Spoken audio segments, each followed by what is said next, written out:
Welcome to episode number 311, where I'm speaking with Susan Weis-Bohlen about her new book, The Beginner's Guide to Ayurvedic Home Remedies.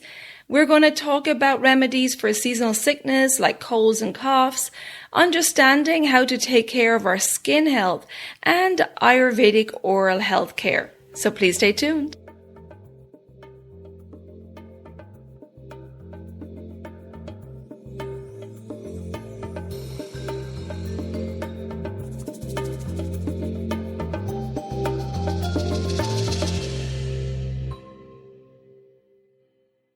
Hi there, I'm your host Colette, and on this podcast I will be sharing the teachings of Ayurveda, yoga, and holistic health practices. Now, if you're new to Ayurveda, I recommend checking out the first couple of episodes where I do an introduction to Ayurveda and the mind-body types. Thanks for listening, and now here's a new episode. Before I start today's episode, I want to let you know that I have just a few slots available in the upcoming Ayurvedic Rejuvenation Retreat, the 7-day retreat happening in Ubud, Bali, December 4th to 10th. And it's a great opportunity to leave behind all the stressors of daily life, enter this healing cocoon of the Amirta City Ayurvedic Resort, and have a tailored program specifically designed for you that's going to include Ayurvedic consultations with an Ayurvedic doctor, meals tailored to you, Ayurvedic treatments tailored to your needs. Of course, you're going to get herbs, and there's going to be lots of mindfulness and educational classes, including Ayurvedic cooking. So if you're interested, act now and book your place and come join us in Bali in December. It's going to be a great opportunity to meet like-minded people and really focus on your health and well-being. So I hope to see you in Bali in just a few short weeks. Hello and welcome back to the Elements of Ayurveda podcast. Today I'm very happy to welcome back Susan Weis-Bohlen, who is a certified Ayurvedic consultant and writing teacher. She is the author of the best-selling Ayurveda Beginner's Guide, Essential Ayurvedic Principles and Practices to Balance and Heal Naturally, and Seasonal Self-Care Rituals, Eat, Breathe, Sleep, and Move Better, according to your Dosha. And her latest book is from Quarto, The Beginner's Guide to Ayurvedic Home Remedies, Ancient Healing for Modern Life. Susan has studied with many great Ayurvedic teachers and has served on the board of the National Ayurvedic Medical Association from 2017 to 2023. She travels regularly to India, introducing Ayurveda to hundreds of people over the years. And Susan is also a certified teacher in gateless writing method and leads writing salons and retreats. Susan, welcome back to the podcast. It's great to have you here today. Hi, Colette. I'm so happy to be here with you. Well, thank you for joining us. And today we're going to talk about your new book, The Beginner's Guide to Ayurvedic Home Remedies. And before I ask you lots of questions on the book, I'd like to ask you what led you to write this book and how would you like people to use this book also? Yeah. Oh, that's funny. I had a different idea that my agent was proposing to the publishers. And I had an idea to do an Ayurvedic card deck, which is a little bit complicated, which is why there really isn't one. Because some people would just use Pitta or some people would just use Vata cards. And so I was trying to make remedies on cards. And the publisher, Quarto, that you mentioned, which is based in the UK, they said, there hasn't been a remedies book for over 20 years since Dr. Vasant Lad, who many of us know from the Ayurvedic Institute, published his really seminal home remedies book in the early 2000s. And they said, would you consider, turning this idea into a book? And I'm not one to turn down a book contract. So I said, of course I can do that. And I revere Dr. Ladd, and I looked through his book and I saw, it's a great book, but it did, I saw places where we could do some updating. And I especially write Ayurveda, of course, from a more Western mind. And so it just comes across in a different voice. And also now there are so many new products, on the market that are so easy to get that weren't available 20 years ago. So I've really felt that there was a big opportunity here to offer readers some more guidelines and things that they could easily create at home or order online or maybe even buy in their local health food store. for remedies. In Indian stores, I mean, we have so many Indian supermarkets and shops around me here in Baltimore, Maryland, where I live, that I know that they've popped up everywhere, and people can get a lot of these remedies now right on the corner.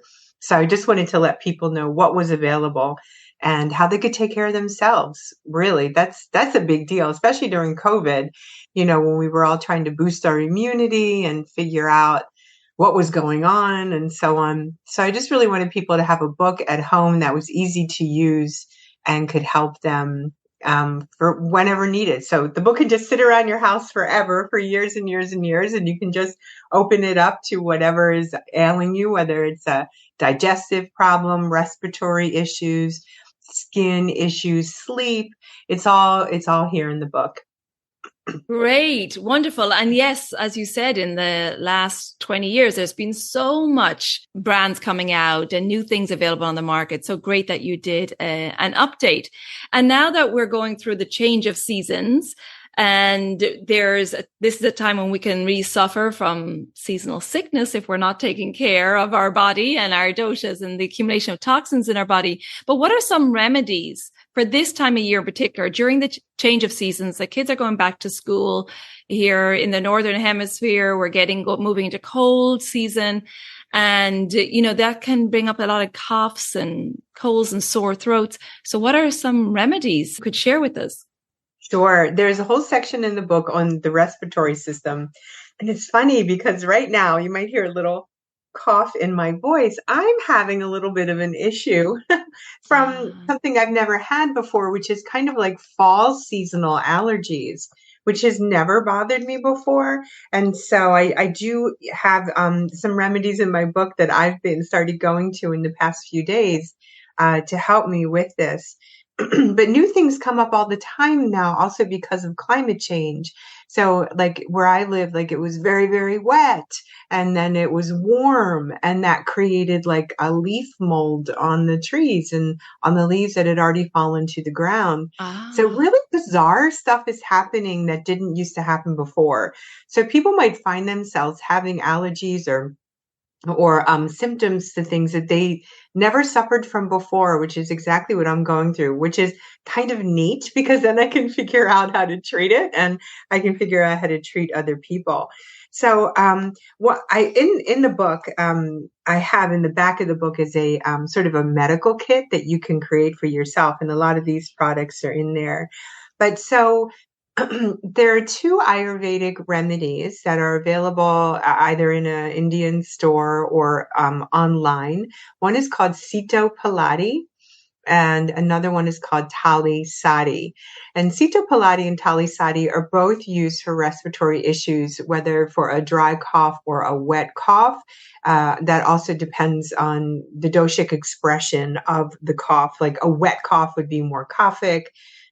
Dry cough would be more vata. And so in those cases, you can see, it's best, of course, to work with a practitioner. But Sito Palati and Tali Sadi are both, actually, they taste really good. They're a combination of rock sugar and licorice and a few other different herbal blends. So like I would use Sito Palati if there was sort of an unproductive cough or a cough with white or yellow phlegm. And Sito Palati is a mixture of sugar, cinnamon, cardamom, pipali, and bamboo sap. And so it's actually quite delicious, and you just mix it with some water. So kids would really, really like it too. And then Tali Sadi is the same, except it doesn't have the bamboo in it, and that is more for the unproductive cough that you might be having. So it might be a little bit exotic, but you can see that that it's actually something you could probably put together yourself at home.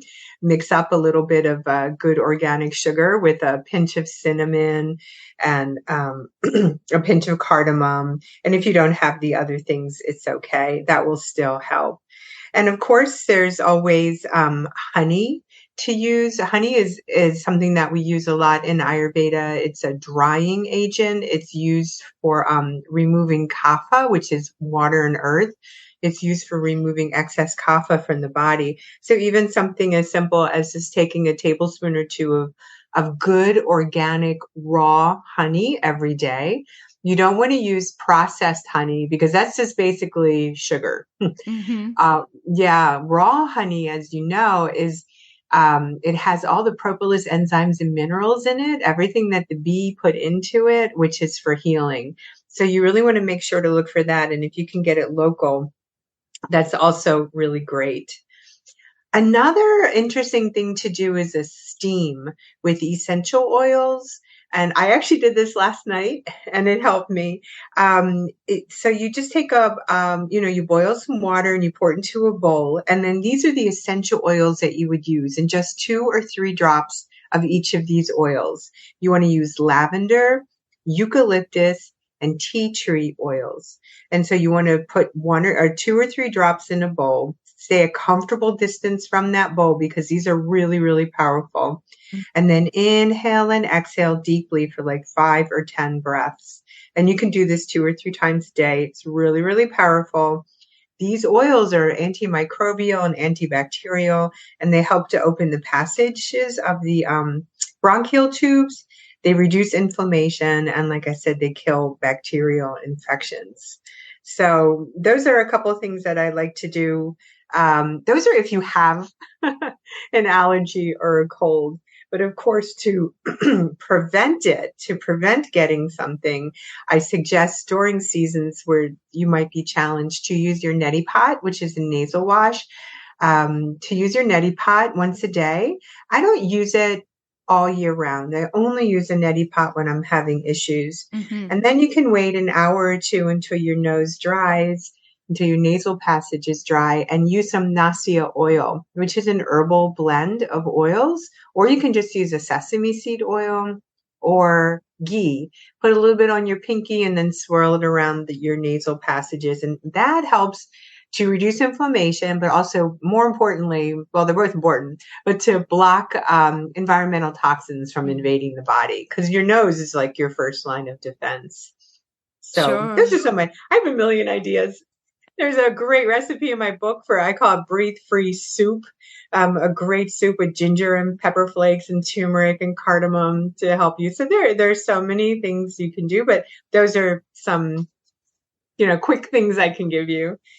Great tips there. And as you said, it is important to understand what type of cough you have or what's happening, and to have some information about what doshas are aggravated. So you know the opposite qualities to bring in, right? We always go back to that Ayurvedic healing principle of like increasing like and opposites pacify.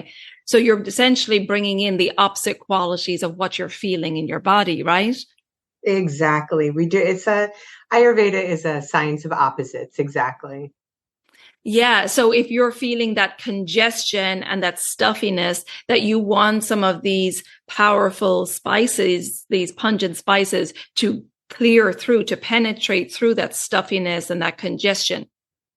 Whereas if it's more pitta symptoms, if there's a little bit more inflammation and a little more that yellow mucus, then you want more pacifying, more cooling herbs as well.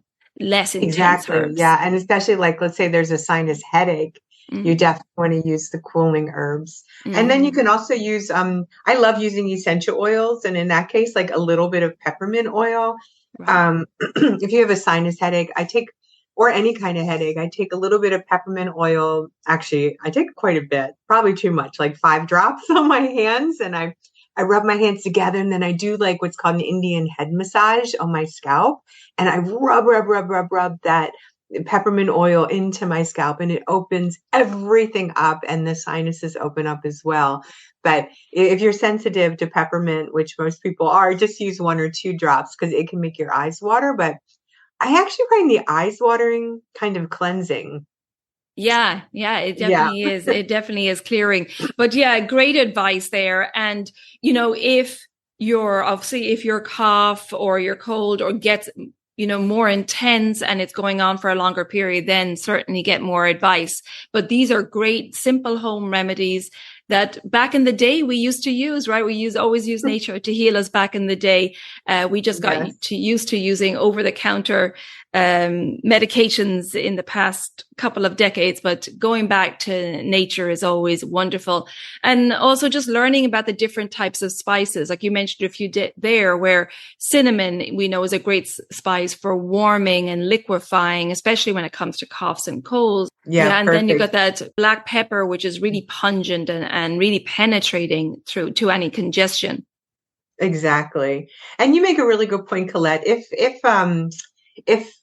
you have a serious condition and it's going on for more than like 3, 4, 5 days, you really should maybe get some medical intervention, because you don't want this to go so far that you have to go on antibiotics. Ayurveda is fantastic. Of course, Colette and I just live by this, and we know, but we also, there's something that we study called samprapti, which are the layers of how deeply a disease can become embedded in the tissues.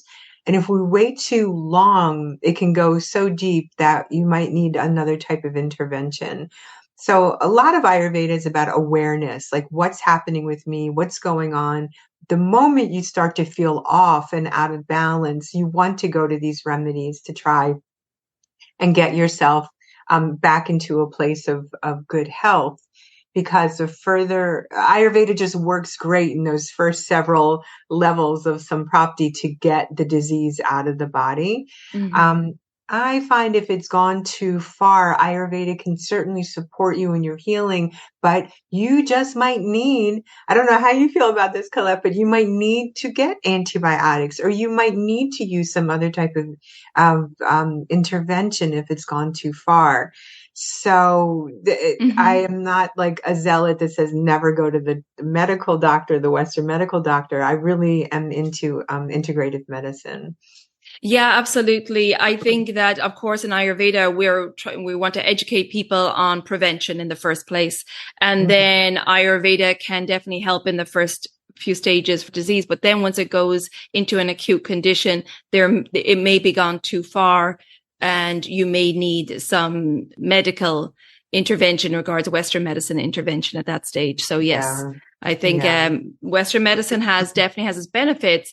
Our goal is to prevent the fire from starting in the first place. So we're trying to educate people, right, on how to manage their body, their constitution, and prevent imbalances in the first place. And manage those subtle signs of illness, so it doesn't manifest into that acute stage of disease. That's the goal of Ayurveda, I think. And before we move on from coughs, colds, and sore throats, we have to, of course, mention ginger here, because that is like the greatest anti-inflammatory and something that you definitely can turn to in these seasons. And we have two types here, of course, the fresh ginger, which is more warming, and then you've got the dry ginger, which is more hot and a little bit more penetrating and pungent. And that's something that we could use throughout definitely this change of seasons to bring down any inflammation, to help boost the immune system, and to really aid digestion, which is really where it all starts, right? All these imbalances start with an imbalance in our Agni, our digestive fire. That's so true. I'm looking at a picture in my book of a cup of tea, with ginger root next to it and some lemon.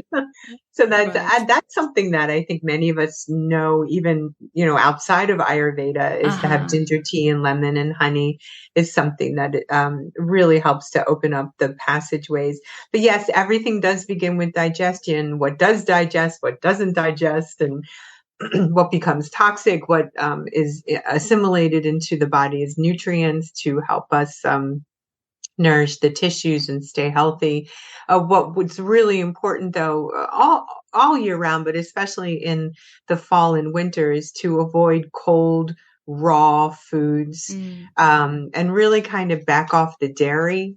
We want to do a bit, because those are foods that are hard to digest. They take a lot of energy away from healing to break down those foods, to warm them up, to assimilate them. So, soups, sauteed vegetables, everything begins with food. My book is actually broken down. The remedies are broken down into lifestyle, food, and apothecary. And so there's a lot in here of what to eat. You know how they say you are what you eat, but in Mhm. Ayurveda it goes further. You are what you digest. And so if we're not digesting our food well, if the Agni isn't stoked, our digestive fires, then we're going to end up sort of with like a toxic soup and a microbiome that is, compromised. Yes, So we yeah. really want to pay a lot of attention to these foods that we're putting in our body. You can't get away with eating French fries and, spicy burritos and pizza all year long. You might be able Right. to do that once in a while, but you're not going to be in perfect health if that is your main diet. Exactly. And talking about those hot, spicy burritos and hot, spicy foods, we're just moving out of a very hot season in the Northern Hemisphere. In the Southern Hemisphere, they're Yeah. moving now into the warm season. So this is pertinent to both of the hemispheres. But Right. and Right. talking about this time of year and moving on to our largest organ, the skin, we understand that internal imbalances can be reflected on the skin. And as we come out of this hot season, there can be an accumulation of heat in the body. And this can lead to skin aggravations, particularly at this time of year as we move towards autumn. And that accumulation of heat can manifest on the skin. And then, of course, in the cooler season, we can have a lot of dryness and so on. So I'd love for you to talk about the skin, because I know you have a whole chapter or section on that. And what are some home remedies for things like dry skin, acne, hives, and rashes? Sure. Yeah, I do cover all of that in the book. Yesterday, there was an article in the New York Times here in the States that was talking about doctors are now discovering that what you eat can affect your skin. And I Go nearly fell off figure. my chair. It is amazing how, that's just coming to light now. That is I amazing. know. So I actually wrote a letter to the editor, Oh, and good. I mean, I had to, so in Ayurveda, we talk about something called the koshas, which are the layers, different layers of mind and body. And so something called the Annamaya kosha is the name for the skin. And that literally means the layer derived from food. So what you eat is your skin. Mm-hmm. And something else that has been discovered or brought to light in the past decade or so is that, we talk a lot about the gut microbiome, but the skin also has a microbiome. And that's really important that we don't disturb it too much. If we're eating a healthy diet, we're using Ayurvedic oils to do Abhyanga, which is a self-massage that we do with these oils that help to nourish the skin and remove toxins as well as block environmental toxins.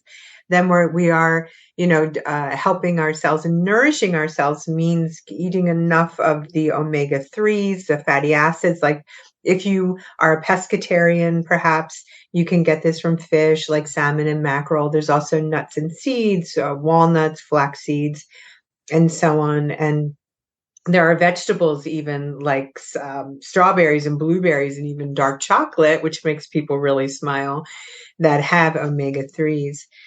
Excuse me. As Colette was saying about acne, that is typically a pitta problem when we do have too much heat in the body. And that is why, teenagers, when they're going through puberty, that is the pitta stage for teenagers. And that's when there's so much excess heat. We know that emotionally and physically. So that is when acne can break out, usually on the face, the neck, or chest, or back. It can also come out during times of stress. So we want to be aware of our mental condition as well. And there's also some medical conditions that can cause acne, and of course, diet, cosmetics, excuse me, and topical creams that can also cause a problem. So to support removing the excess heat from the body, we do have to look to food first.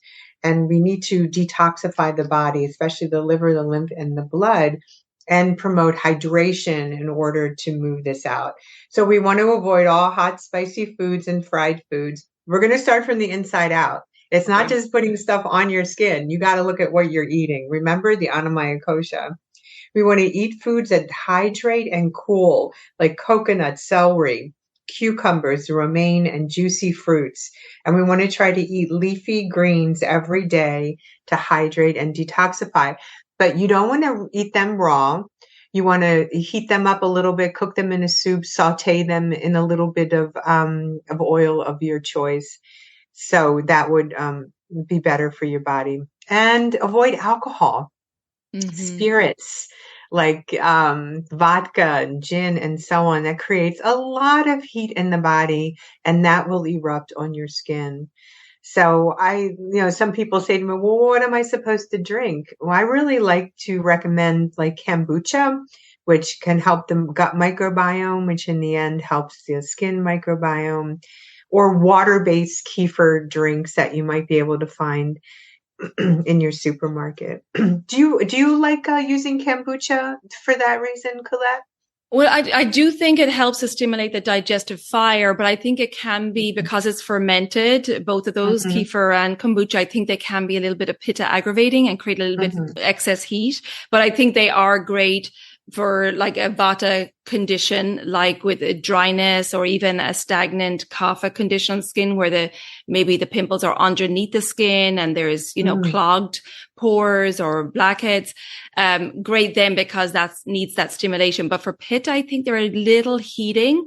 So I generally don't recommend anything fermented, just like you said, the alcohol, the vinegars, balsamic vinegar included in that, or fermented soy products. All those can be a little too much intensity and heat for pitta, I think. Yeah. I know sometimes that's a little controversial. I'm really glad to hear your take on it. Yep. Yeah. That's great. And so with pitta, it generally comes down to very, simple flavors, very basic, simple, nothing too sharp, right?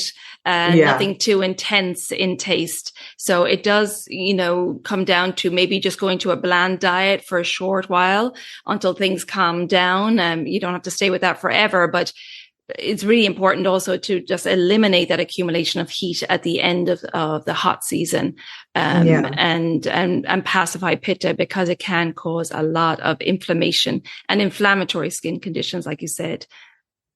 Yeah, I really love the way that you described that. That's beautiful. And it is really crucial, this juncture between the seasons, between especially summer and fall, to get out to all that heat of summer. And it happens quite quickly. The seasons can change so fast and then maybe sort of vacillate between the two for a while.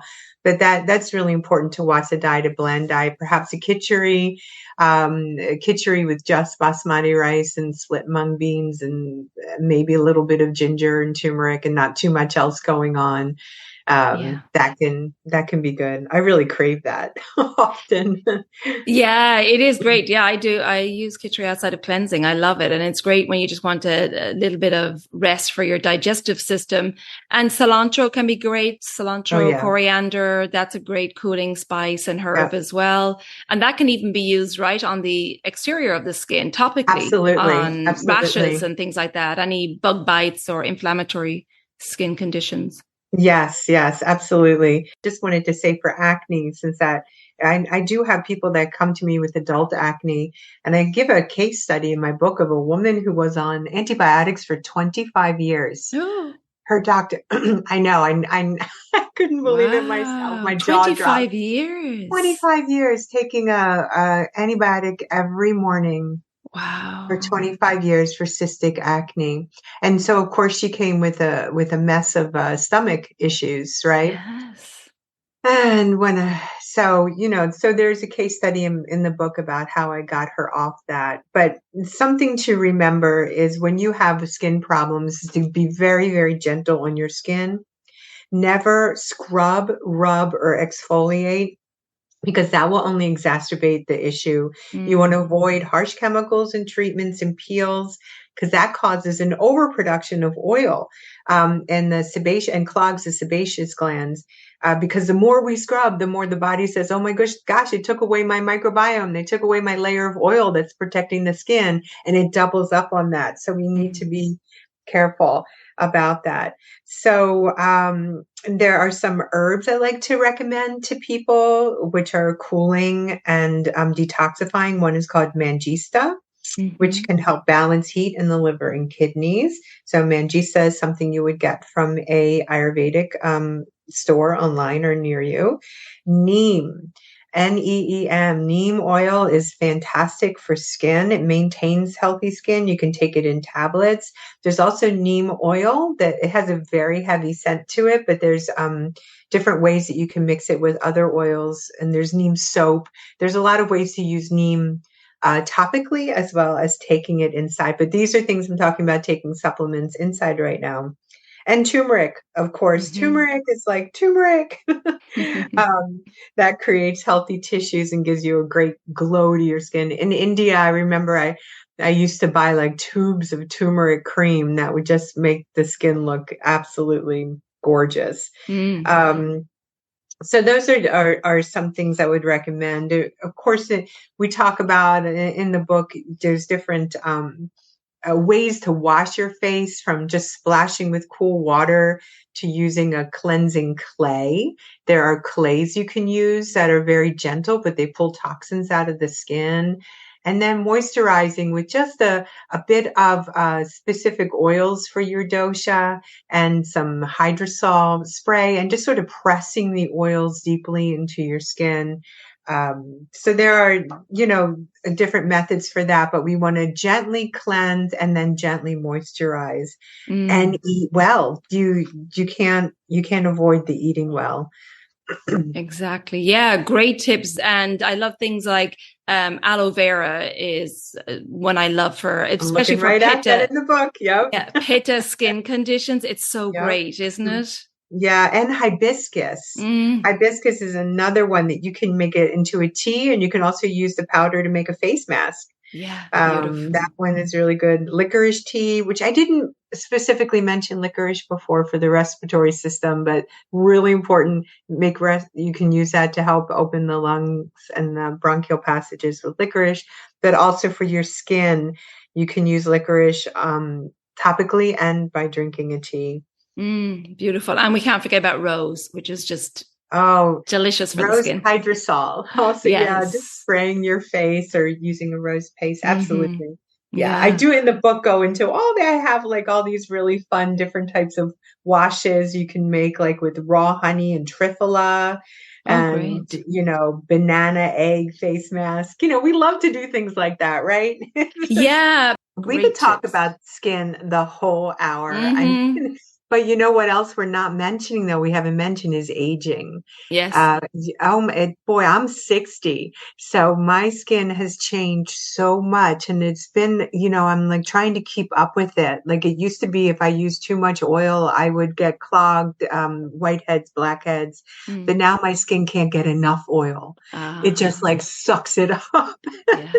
Yes. And I've learned different ways to apply it, and different. I'm using a rosemary oil blend that I found out in Montana recently, where it's very, very dry, and I was like, oh my God, I need something on my skin. I'm so dry.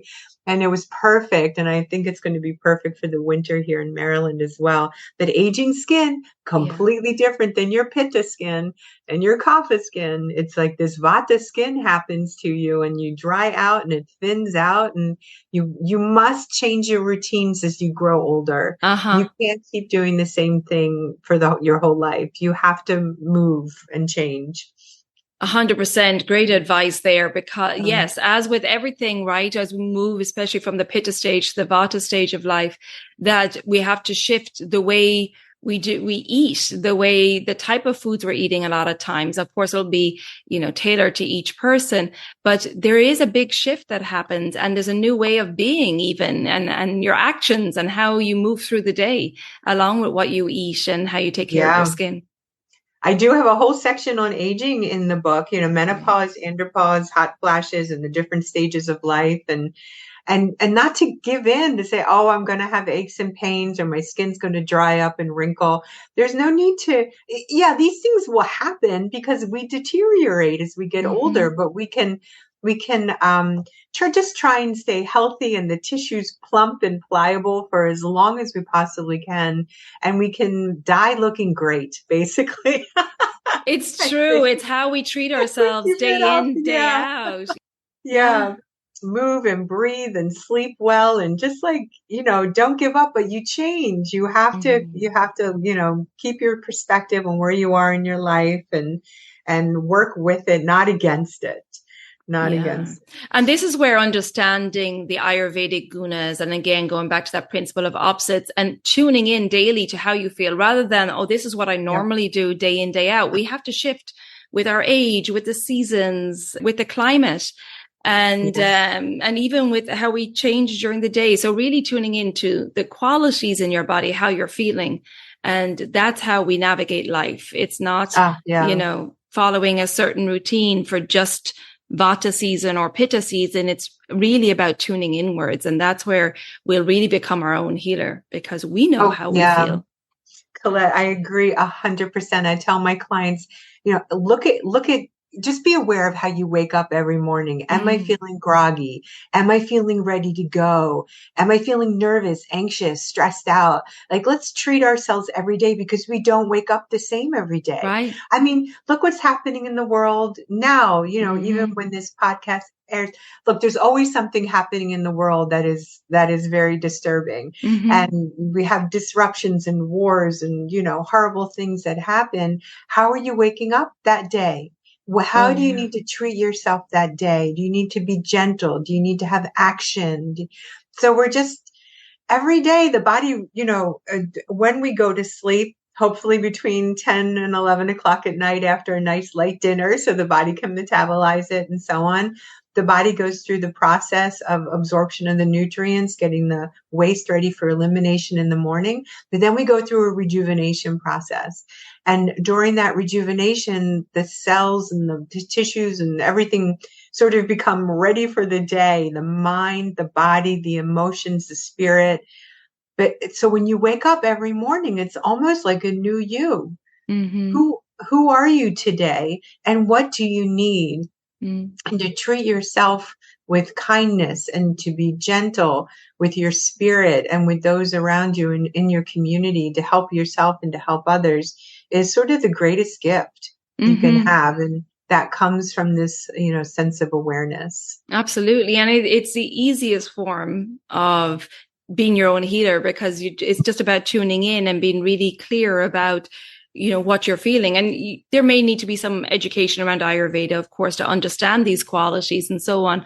But then it becomes pretty simple, because all you're doing is tuning inward and creating awareness. And this is what Ayurveda gives us. It helps us with that awareness of how everything in our lives, and as you said, even what's going on in the world, can affect us. And having lots of self-compassion as we navigate life and what's going on in the world, and really treating ourselves well. And this is where we'll have good health and longevity, and make sure that we have this buffer to stress as well that we can't control. Right? I love that term, a buffer. Yeah. Yes, we definitely need that these days. We definitely need that. And so moving on now, I'd love to talk a little bit about oral care. Because that's very important as well, not only for how good our teeth look, but preventing cavities, and also, gum disease, because we know that, that can, if there's any problems with the gums, that those toxins can get into the bloodstream and wreak havoc around the body. And there's a separate microbiome in the mouth too, that's this very diverse microbiome there as well. So can you talk a little bit about oral care for us, please? Yeah, I am crazy about oral care. I have like a toothbrush in every room. Oh, wow. And like, as you said, this microbiome, these terms, people are understanding now that we have a set of good bacteria in all over our body. There's different sets of good bacteria that we need to help proliferate, and the harmful bacteria to remove. In Ayurveda, we do tongue readings. We can tell pretty much what's going on with the person, past, present, and maybe some people can do future just by looking at the tongue. So that's really, really interesting. You can also tell what's going on with yourself if you just open your mouth and stick your tongue out. And just take a good look at the color of the coating on your tongue. And that can tell you something about a condition or an imbalance that you might be having. But regardless, you want to make sure to use a tongue scraper in the morning, which comes in, it's a metal scraper that you kind of press onto the back of your tongue and you just move it forward gently. And you'll see all sorts of gunk come off and you'll be horrified, but you'll be happy that you did it. Mm-hmm. So I won't go into the different doshas and the colors of the gunk, but that's out there if you need to know. And then so after I scrape my tongue like 3 or 4 times with the scraper, then I brush my teeth and I use an Ayurvedic toothpaste. I love a brand called Auramir, which comes from Auroville in India. But there's also the Himalaya brand, which I really love. And there's so many brands of sort of like toothpaste now on the market that don't have crazy chemicals like sodium lauryl sulfates or colors and dyes and preservatives. You might want to use fluoride or you might not want to use fluoride. That's something I just leave up to people. There's a lot of controversy about that. But anyway, you can use a neem-based toothpaste. Neem is something in India, they chew on neem sticks to brush their teeth. And that's really cool. I've brought neem sticks back from India. And you only need like a little pea-size amount of toothpaste. You don't need to go crazy with it. I also sometimes dip a wet toothbrush into baking soda. A couple times a week I use baking soda, which helps to naturally keep the teeth a little bit brighter and whiter. But if you have weak enamel, that's probably not for you. You can also hold oil in your mouth. It's called oil pulling, which is really great for your gums and your teeth. You can take a sesame seed oil or coconut oil. You hold it in your mouth and do a very light swish for about 10 to 15 minutes. So it's a good way of keeping quiet in the morning when you do your oil pulling. And then I spit it into a trash can. Remember not to spit it into your sink, because the oil will clog your sink. And then what you're doing when you do this is the oil becomes really viscous. You'll notice when you spit it out, it almost looks foamy. It's pulling the bacteria out of your cheeks, tongue, and gum. And remember, I do this after I brush because then you leave a thin sheen of oil on your teeth and your gums and your tongue, which can help also to prevent sugars and, sticky things from invading your teeth. Another thing you can do is gargle with oil. That's another Ayurvedic practice, is to gargle 3 or 4 times with some sesame seed oil. Is great for your throat. So I have all these oils in my bathroom, so they're just easy to access. And that's pretty much it for the daytime. Pretty much it. That's quite a bit. But in the evening, you can choose when you're going to, a floss, but there's neem-based floss. There's also tea tree oil floss, mint floss. So just be sure to floss your teeth also, because the bacteria and the sugars that can stay in your teeth, as Colette mentioned, they can really go deep into your system. And having a clean mouth with a healthy microbiome, it keeps your whole body healthy. It's one of those steps, like cleaning out the nasal passages is also cleaning out the mouth. So definitely think about that. And also in Ayurveda, we say to brush your teeth before you eat in the morning, which I have this hard time getting my husband to do because he thinks it changes the taste of his food. But when we wake up in the morning, our mouth is just teeming with bacteria, as we see when we scrape our tongues. And if you eat or drink before cleaning your mouth, you're just eating those bad bacteria again and putting them into your gut. So clean your mouth before you eat is, my saying. Great. And actually, I just want to add one thing in there, because I know a question that comes up again and again. A lot of people are drinking lemon or lime water in the morning, and you were talking about the enamel a moment ago, and that, drinking the lemon or lime water is great because it hydrates, it's vitamin C, and it promotes a bowel movement. But it is good to even make sure that you rinse your mouth out with even water or do the oil pulling, and to make sure that after having the citrus that you're not brushing that into the enamel. So always rinse first. Oh, that's great. Yeah. Or what I would do is do, the scraping, brush your teeth, oil pull, and then have the citrus water, and then just swish out some water in your mouth afterwards just to get rid of any residue of the citrus on your teeth if you're concerned with enamel and erosion there. That's a great idea. Yeah. How do you feel about apple cider vinegar water? It depending on the person, right? It depends on if adding apple cider vinegar to hot water really depends. It's for the person who really needs a lot of digestive stimulation. So that would be very much tailored to each individual. But, apple cider vinegar is very pungent and very stimulating. So beneficial for those with a sluggish or irregular digestive fire, but not for somebody who already has an intense agni. Right. Perfect. Yeah. And was there anything else with the oral care that you wanted to share? I think that's about it. Yeah. We talk about, bad breath is a condition that usually comes from the food that you're eating. And so we look to like chew a handful of fennel seeds or cardamom seeds after eating. Again, using neem or aloe vera juice every morning, or rinsing your mouth with doing the oil pulling with the coconut oil can help. But bad breath is something that, people have to deal with. And I do think that comes from a weak agni, weak digestive fire. Yeah. So we look to be cleansing on that. So reducing sugar, not eating sticky foods, all help with the with your teeth. And I do believe in going to the dentist. Oh yeah. I definitely believe in that. And getting your teeth cleaned once or twice a year.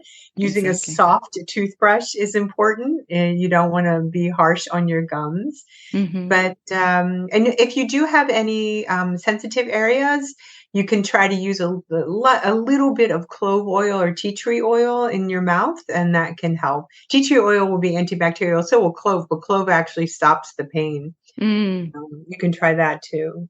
Yeah, great tips there. Fantastic. Yeah, and so important to go for those regular checkups. And the teeth, it's where we're taking in our food. We want to make sure they're in good working order. And if you're seeing a lot of cavities, we know that the Vata dosha has an inverse relationship with the Ashti Dhatu, the bone tissue. So we need to make sure that our bone tissue is nice and strong. So that's something else to keep an eye on if you're having a lot of cavities, that you do need to check on the quality and the status of your Ashti Dhatu, the bone tissue as well. So other things to think about. I didn't write that in my book. I wish I had. Maybe the next edition we'll put that in the book. I know that's the thing with Ayurveda. There's so much. There's so much to share. And your book has so many great remedies. And you're obviously very passionate about writing. And in fact, you love to encourage others, right? You hold writing salons and retreats, and you like to use writing as a healing practice as well. Can you share more about this? Yeah, just before COVID, I went and took a creative writing retreat. And then when COVID happened, I just spent, like 3 years online taking creative writing courses and so on. I find in my books that people comment to me the most when I tell a personal story. Like, I've had eating disorders in the past, and I've had, different, personal stories that I put in the book because it relates to Ayurveda, because Ayurveda helped heal me from a lot of many different issues that I had. I lost a lot of weight because of Ayurveda, and I kept it off all these years without having an eating disorder anymore. I mean, Ayurveda was so healing to me. So writing about these personal issues really touched people. And I thought, and my editors would say, please put more, another personal story here, or tell us how this affected you here. And I didn't know how to do that. I didn't really know how to express myself. I was a reporter for a long time in a newspaper, and a lot of this writing is research and just sort of putting it into my words, but it wasn't personal. And so the creative writing classes, had me dig deep and just pull out this stuff from my soul and express it. And I found that to be so healing.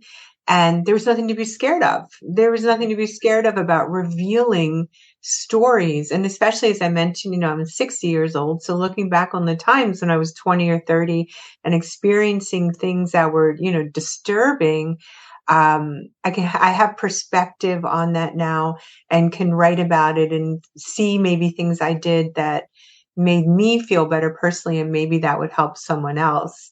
And along the way, I did discover that, I started holding writing salons.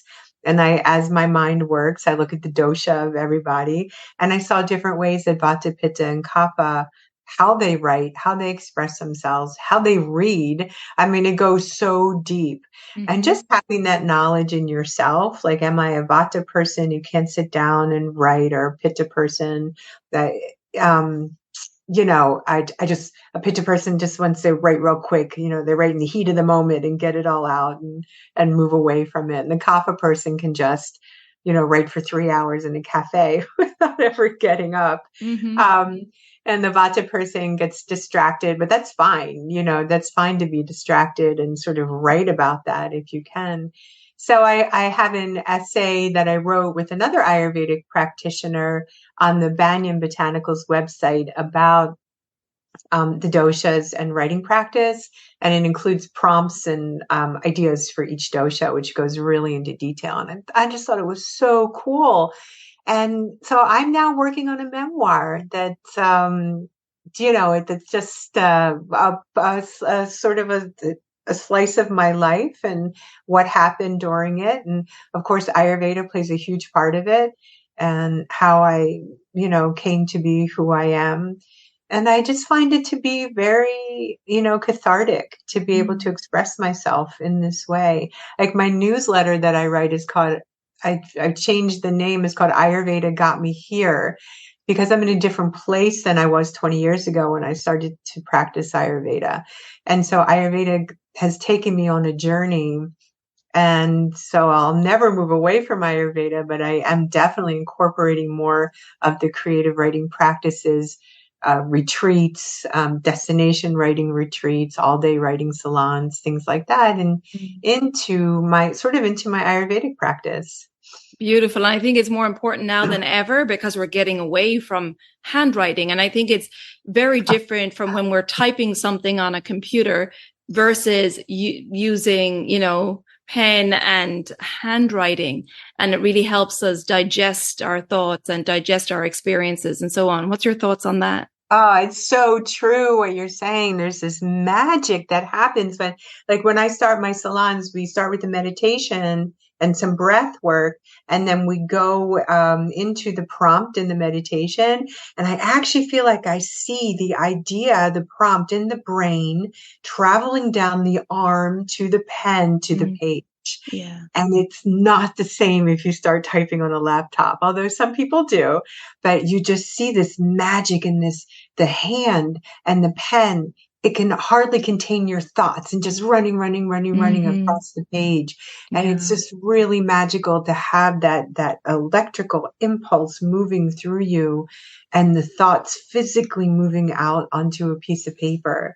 Yeah. And seeing the handwriting, like Vata will have Vata handwriting is sort of all over the place, and writing in the margins and writing in slants and putting in hearts and flowers. And Pitta is this really tiny controlled handwriting, following the lines. And Kapha is these big loopy letters, no care for the lines covering the page. And so you can see that and get a real feel for the emotionality and the interiority of the person, like what's coming out of them. It's really beautiful to see it on the page. So true. Yeah, I think it's so important, because as we move in more of a technology bound world, that it's amazing how little we handwrite these days.